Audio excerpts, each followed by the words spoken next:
All right, to start off, let's go over a bit of some of the insane stuff that I talked about in the last couple of videos. I mean, remember, we got to the point where I was essentially just speaking gibberish, right? I was saying that, you know, Ethan's skin looks green to you, even though it obviously doesn't look green to you. Remember, I'm not saying like it is green and you just can't see it. No, I'm saying it looks green to you, even though you can obviously tell me that it's false, that it clearly does not look green to you. But that's where we basically carved underneath direct experience, right? We threw out direct experience as primary. We got very zen with it, very no mind. I'm not even sure if no mind is the proper term for it anymore. Rather than no mind, we essentially went all the way to no brain, like brain dead, because I was just talking about stuff that's so stupefying. It's just like, yeah, like you can't do anything with it. You would just die if you tried to use any of that info for practical life purposes, right? Like I said, you wouldn't even be able to get a drink of water because it's like, well, water hydrates you, but maybe hydration is poison at the same time, or like really weird stuff like that. So yeah, we kind of just threw out the mind and threw out direct experience entirely. So what you should be able to extrapolate from those past two videos, and really from all of my videos where I talk about, anythingness and absolute infinity and triviality, is that clearly I am not a closed-minded person. Excuse me. You should be able to see that fairly well. If anything, I am problematically open-minded. Like, I'm essentially, I talk about topics that are just utterly insane, right? And I'd rather be understood but not believed than be believed but not understood, right? So clearly, I don't expect anybody to believe in these things because they're so crazy and so nutty and so silly. But they're just here to be understood. But either way, whether you believe in what I talk about or not, you can definitely see that I do not have a narrow minded view of things. Well, then again, I guess you could say I do because of the storytelling axiom, right? It allows for those contradictions where even if I don't have a narrow minded view, I do. But either way, throwing all that aside right now, just speaking more straightforward here, you can see that I'm not that way, right? Um, but with that said, there are some things that I see in various spiritual communities that, I kind of just feel like somebody needs to critique them.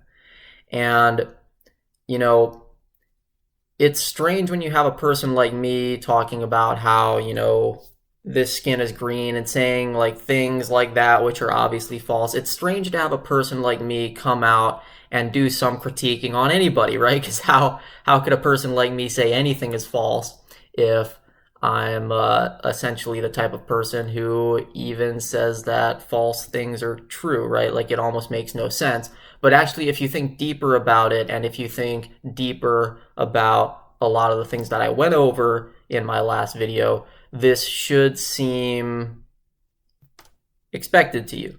Because remember, I said that if reality is anythingness, such that it can be literally anything and everything, then that means it could just be one standalone exclusive truth, right? Maybe we are just living in a stage orange, empirical, materialistic universe, and science is the most accurate means of gaining truth, right? Like you can have standalone exclusive truths like that if reality is pure anythingness, right? Because if it's pure anythingness, it can literally be anything.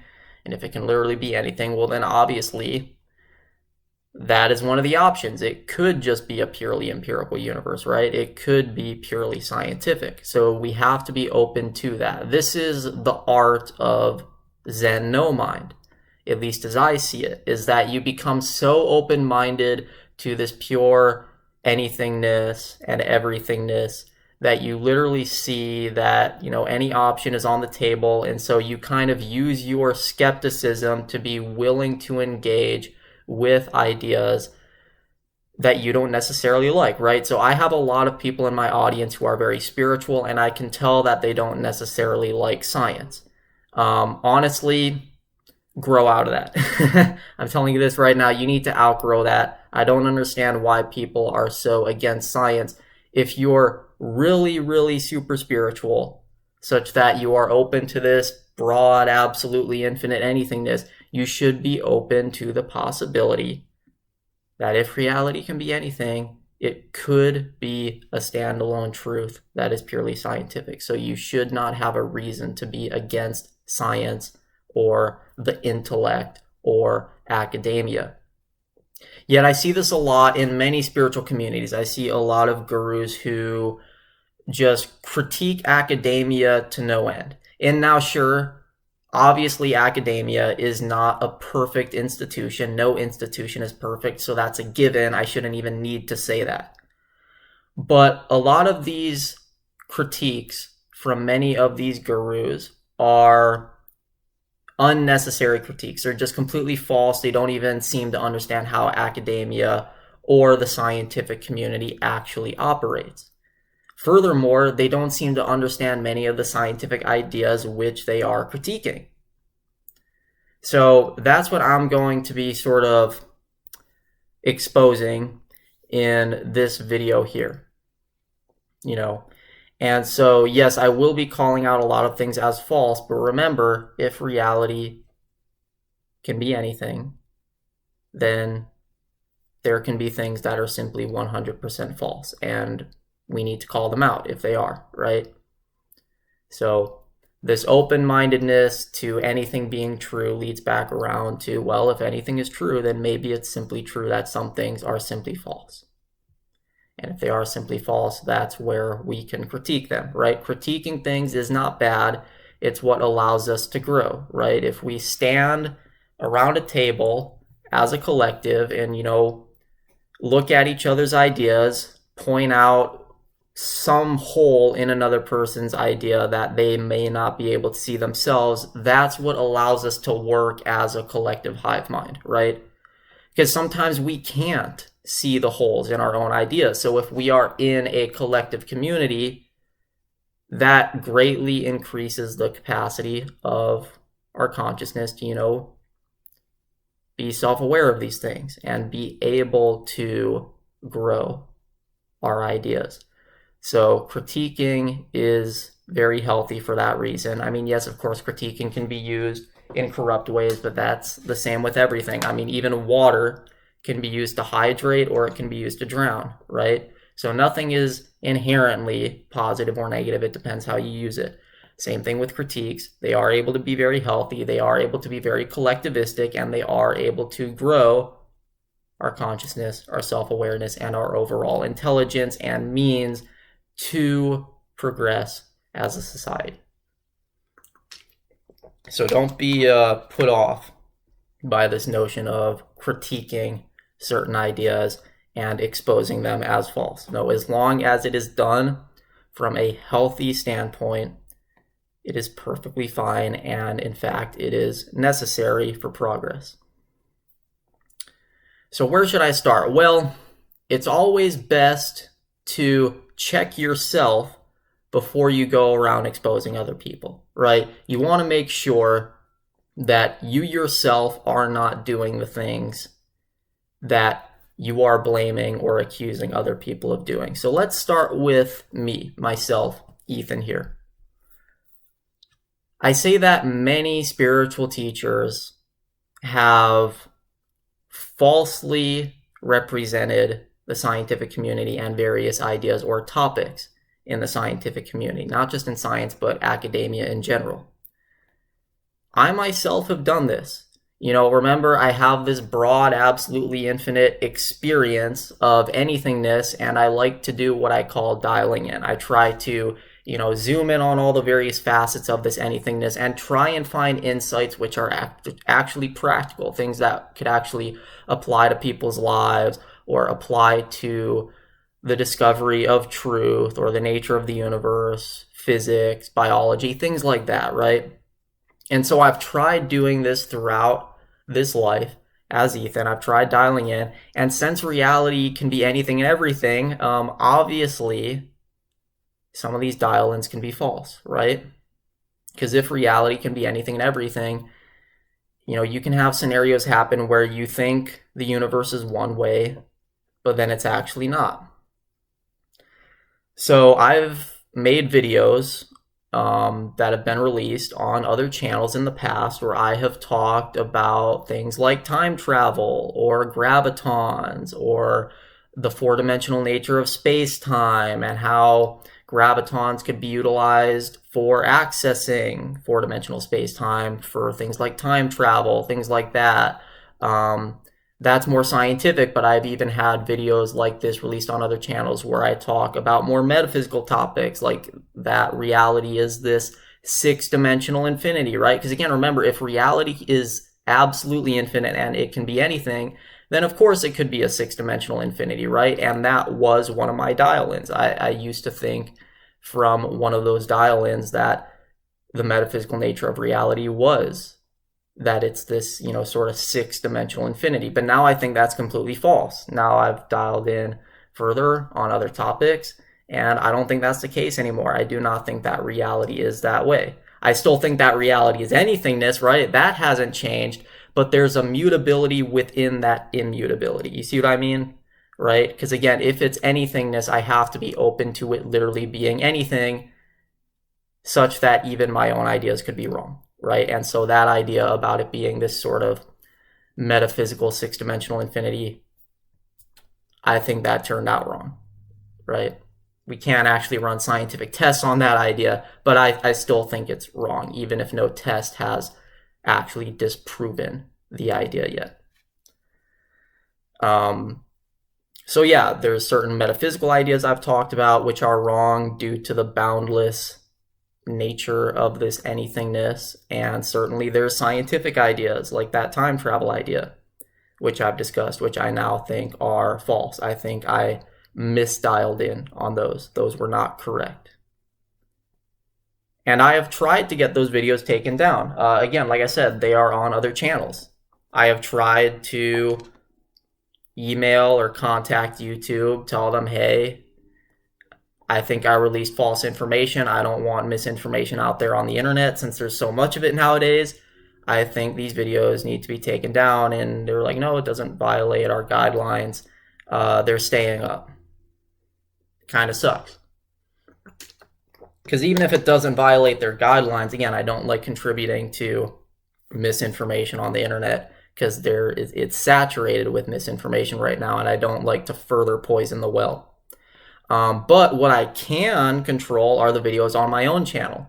And so this is in fact one of the reasons why I I privatized all of my past videos. I took them all down is because there were a lot of ideas in there which either one were correct, but I didn't communicate them clearly enough, and that could lead to a lot of unnecessary misunderstanding. I want you guys to be able to have the clearest articulation of my topics as possible so that it's easier for you to understand what I'm saying. So that's one of the reasons I took them down. But another reason is, rather than lack of clarity, simply I think some of those ideas are just lacking in truth, right? For example, I released a couple videos on spiral dynamics. I do not think spiral dynamics is a very robust model anymore. I have been reading a lot of sociological critiques of it, as well as dialing in further on it myself within my own experience of anythingness, and I now think that spiral dynamics is just a hyper-simplified way of looking at the diversity of human progression. I really don't think it's that applicable anymore. I can talk about that in a future video. I don't want to go off on a tangent there right now, but my point is that, you know, I've had videos on topics like that in the past where I've dialed in further. I'm like, no, yeah, that's just misinformation. So I need to take it down. And so I did. So you look at this crazy anythingness that I'm dealing with in my experience, and you see that obviously, since it is this literal pure anythingness, it can lead to a lot of craziness and a lot of confusion. It can lead to me getting things wrong, because anythingness means that, Well, anything can happen, including me getting things wrong. You see that? Like it's so broad and so total and so all inclusive that it includes any and every scenario, including scenarios where there's just false information put out. And so I've done that, but also other people have done that. So now that I've pointed out myself, right, you could say, checked myself before I wrecked myself. Let's look at where else this issue has cropped up in the spiritual community. I don't even really regard myself as a spiritual teacher anymore. I don't think that's my niche anymore. I've dialed in more on my life purpose. I don't think that's it. But there are other people out there who do kind of take up the role as a guru or a spiritual teacher, and they make a lot of these mistakes with false information that I just pointed out in myself, except unfortunately they do not have the balls to call out their own videos and take them down. So since they can't do it themselves, I'm going to do it here because somebody's got to do it, unfortunately. I'll try to keep this as healthy and as unbiased as possible, but somebody's got to do it. So we'll look over a couple different people here. Let's start with, you know what, we'll start with Deepak Chopra, just some general things about him. He said some things about quantum mechanics and that it's proven that consciousness creates reality. This is not correct. Quantum mechanics has not proven this. Now, does that mean that what he's saying is wrong? No, it could still be the case that, yeah, consciousness creates reality. It could be true. It's just that we don't have a way to test that idea yet. So if science doesn't have a way to test that idea yet, then you cannot say that science has proven it. That doesn't make sense. Science needs to get to a point where it's able to test an idea before it's able to prove or disprove an idea. So Deepak Chopra likes to go around saying, oh, look at quantum mechanics. It's proven that consciousness is primary, consciousness is fundamental. Therefore, the scientific community, more specifically, the quantum scientific community has proven that, yes, consciousness is primary. Consciousness does indeed create reality. Therefore, materialism is false. No, none of this has been proven. Could be true, but it's not proven.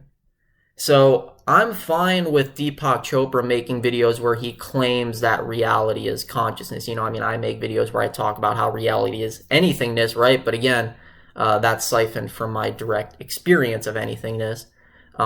So I could never claim that science is backing me on that one, right? Like, it's not. I don't have scientific support on any of the ideas I talk about. So I'm fine if Deepak Chopra wants to still release videos about how consciousness is fundamental and creates reality, but it's where he claims that science is supportive of his claims. That's where it turns problematic. That's where it turns misinformative, because it is quite simply false. Science is not supportive of my ideas, and they are not supportive of his either. So if I can't claim it, he can't claim it either. It's false. He's being arrogant. He's assuming that he's got support, which he doesn't. And he'll often say, well, I've spoken with scientists at conferences like the Science and Non-Duality Conference, and they support my ideas. So there are people in the scientific community who are supportive of what I say. Okay, the thing people forget about the scientific community is that there's lots of different opinions in there. And whichever scientists are speaking with him at these conferences, I guarantee you that's all they're sharing with him, their opinions. They are not sharing the results of experiments that prove that he's correct. No, they have their own metaphysical position on what we are observing in quantum physics, and their specific metaphysical positions agree with his. There's many metaphysical positions on why quantum physics works the way it does. There's so many different interpretations of it. You have the many worlds interpretation, which holds this metaphysical position that superposition of particles literally hints at like a multiplicity of worlds. Like you literally have other parallel universes and this entire broad, potentially infinite multiverse where all these different states exist. Sean Carroll is one example of a proponent of this specific metaphysical position. So he's a supporter of this many worlds interpretation. But not every scientist supports the many worlds interpretation. There's many who do. It's actually gaining popularity, but it's definitely not like the most popular view. There's other interpretations who have more supporters. For example, if any of you were to enroll in a quantum physics course at a university, you would most likely learn the Copenhagen interpretation of quantum physics. The Copenhagen interpretation basically just says that it's information which collapses a wave function. So see, this is where Deepak Chopra likes to claim that his ideas about consciousness have been proven. There's this whole like dynamic in quantum mechanics where observation collapses a wave into a particle. And he likes to point to that and go, look, so we need an observer in order to create particles. We need an observer in order to create our notion of material reality. Okay, well, in a way that's true, but it's not nuanced enough because there's this whole discussion going on still within the scientific community about what exactly an observation is, what constitutes an observation or a measurement. It may not be that we need a conscious, sentient observer in order to collapse a wave function. An observation or a measurement may simply be an interaction of information between particles. So like, for example, when we set up a camera and try to look at or measure a wave function, you know, that camera is sort of like shooting photons at these waves. This is just a hyper simplified summary of what's going on here, but like it's shooting photons at them, and it's these photons, these, you know, tiny massless particles of light interacting with the wave. It's those particles carrying their own information that collapses the wave down into what we call material particles, something like that. So this idea that quantum mechanics has disproven materialism, as people like Deepak Chopra would say, that's not true. There's many interpretations of quantum mechanics which directly support materialism, right? I literally just described one to you. It's photons interacting with the waves. That is a hyper-materialistic position, and there's nothing wrong with it.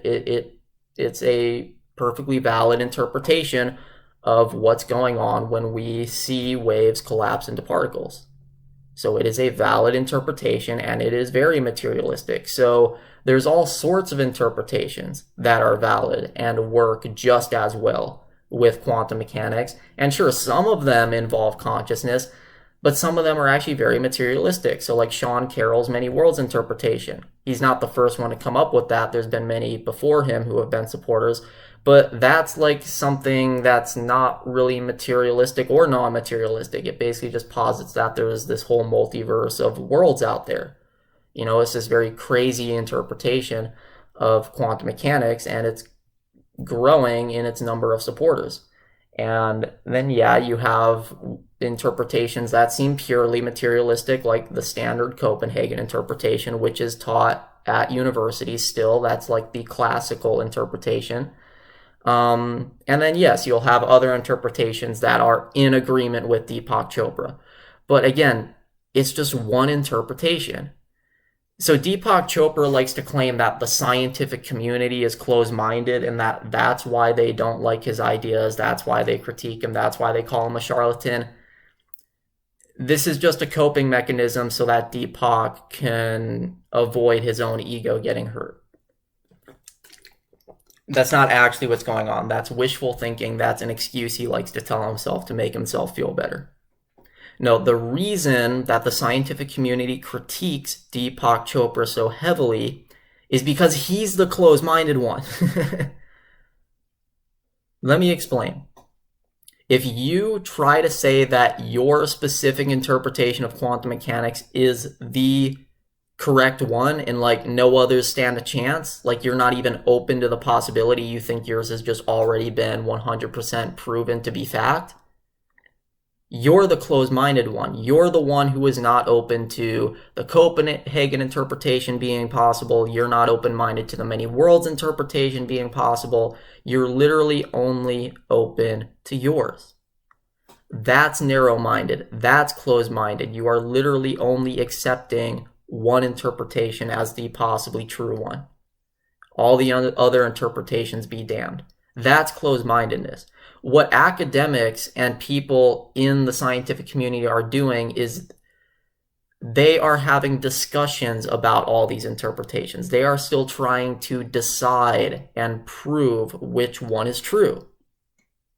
That's what they're doing. If you ask a legit scientist at a university, what's the true metaphysical interpretation of quantum mechanics, they're going to tell you, we don't know. They may tell you their own position, like, oh, well, I'm a proponent of the many worlds interpretation, but they're not going to say that, well, it's 100% conclusively been proven. They won't. If they do, they're a pseudoscientist. People in the spiritual community often hate that term, calling something pseudoscience. They hate calling out things as false. Again, remember, if reality is pure anythingness, anything can happen, even scenarios in which things are simply false. So there is nothing wrong with calling out an idea as false or pseudoscience. Nothing wrong with it. It is pseudoscience if you claim that something has been proven to be true when it hasn't yet. So Deepak Chopra's interpretation of quantum mechanics, yes, it could be the right one, but it definitely has not been proven to be so. There's like a dozen other interpretations which are just as likely, if not more likely, to be correct. So he should not be so close-minded. It's the academics who are more open-minded than him, because they're actually open to any interpretation being proven correct eventually. So don't let him and other gurus gaslight you and flip the tables into thinking, oh, we're the open-minded ones, and those professors at those universities having those discussions, they're the closed-minded skeptics. No, it's completely the other way around. And this is coming from me. Remember, I am not a professor. I am not somebody who has a skin in this game. I am not an academic. I am a crazy person who literally just told you in my last video that you're a pig and my skin looks green to you. Like, I am not some quote-unquote stage orange materialistic academic. So if I'm telling you this, you have to take it seriously. Or at least you should. I've seen videos with some of these critiques that I'm bringing up in the past. I've seen videos of other people bringing them up. And a lot of spiritual people, like followers of guys like Deepak Chopra and other gurus, will just dismiss it as, oh, that's just stage orange closed-mindedness. Like they'll use spiral dynamics to shut down the critiques instead of actually listening to them. Okay, well, here I am. Am I a stage orange, closed-minded, dogmatic, skeptic, professor working in academia? No. I am as zen and brain dead as it gets. So you can't dismiss my critiques as coming from that place, even if you try to dismiss theirs as coming from such a place. If you can't take it from them, take it from me. The academics are the more open-minded one in these discussions. Deepak Chopra and the other quantum mystic gurus, they're the closed-minded ones because they are only open to their specific interpretation being correct. So if you're not going to take it from a Richard Dawkins type figure, at least take solace in what I'm saying. I talk about ideas which are way crazier than Deepak Chopra. Next to Deepak Chopra, I look like I should be put in a straitjacket and thrown into a mental asylum. My ideas are so weird and bizarre and insane. Like, I say that reality is absolutely infinite and that it's trivial and that it's anythingness, such that literally anything and everything is true, even things being false such that they're not true. Like, it's so paradoxical and so contradictory, all these things that I say. It's way more insane than the likes of Deepak Chopra. So if I'm telling you that you need to seriously look at and consider these academic critiques, you need to. It's not just coming from some closed-minded place of academic intellect. No, it's serious. And it's not like I've looked at these academic critiques and then decided, oh yeah, no, they're on to something, like they convinced me. No, I came to these own conclusions and these own critiques myself, and then I researched the academic critiques and found that by sheer coincidence, I agreed with many of the academic critiques that were being thrown at Deepak Chopra. So no, it's not like I was brainwashed or convinced by the academic institution. No, I came to these conclusions myself and then found that I agreed with academia. So if you're going to dismiss them as closed-minded and not take their critique seriously, take it from me. All right, quite a tangent, but let's move on to the next person I want to discuss. Become a lot more popular recently, Teal Swan.